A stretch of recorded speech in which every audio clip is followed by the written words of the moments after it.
Hello YouTube, it is your boy B3 back with another kicking TOKU TV review. Last time I believe we did seasons 1 and 2 of Kamen Rider Amazons, which is half a good show. Season 1 was pretty rad, season 2 was awful.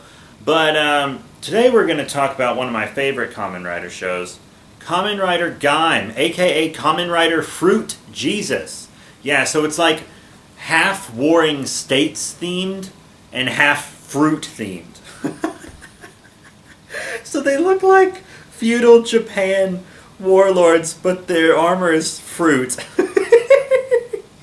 So, this show starts off really lighthearted, with like these young adult dance groups that are having dance-offs for turf. But they aren't having dance-offs for turf, because having dance-offs for their turf would make too much sense. Instead, they use these padlocks that are also seeds and fruit to summon monsters from another dimension to fight for turf, instead of having dance-offs, even though they're dance groups. Which was so weird. But sometimes the monsters get out of control and shit happens, blah blah blah.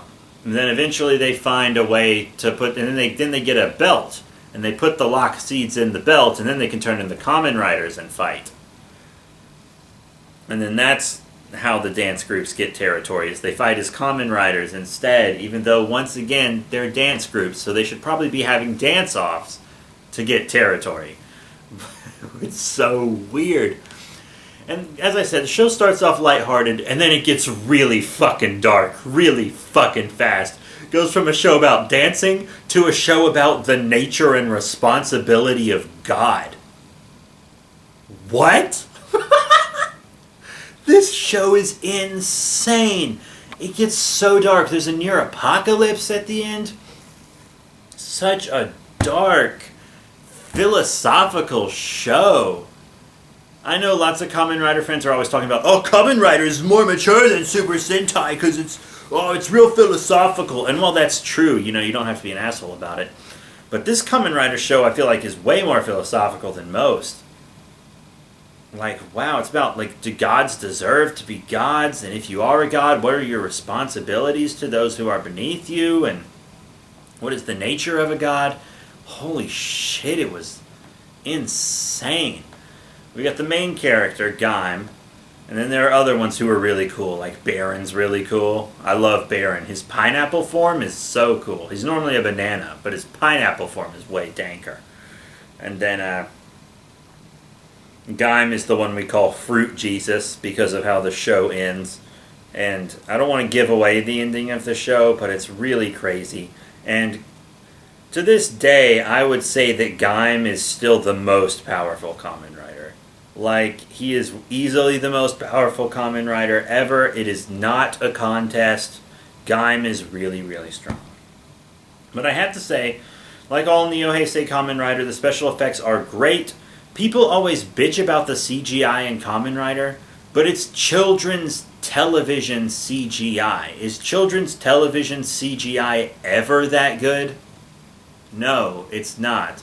But I feel like most of the people I've talked to who watch Kamen Rider are adults, and they expect Kamen Rider to meet their adult standards, and they forget that Kamen Rider's primary audience in its country, Japan, is children on like Sunday mornings when they watch their cartoons and their shows and stuff.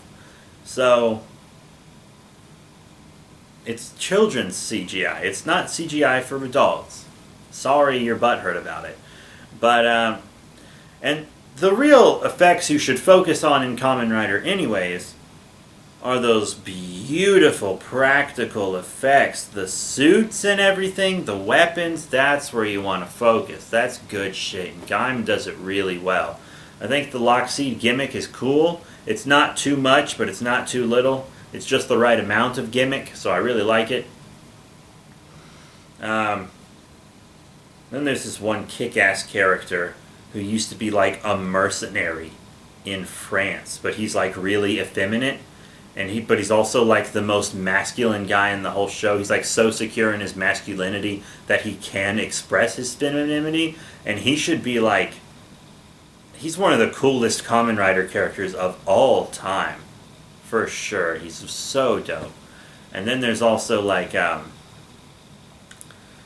grape one. Fuck the stupid grape, dude.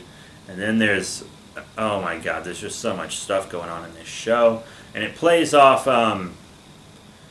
stories about like the golden apple and the Garden of Eden. You know, so there's like, that's where the fruit comes from. That's where the fruit theme comes from, because of the fruit in the Garden of Eden, the golden apple in Greek mythology.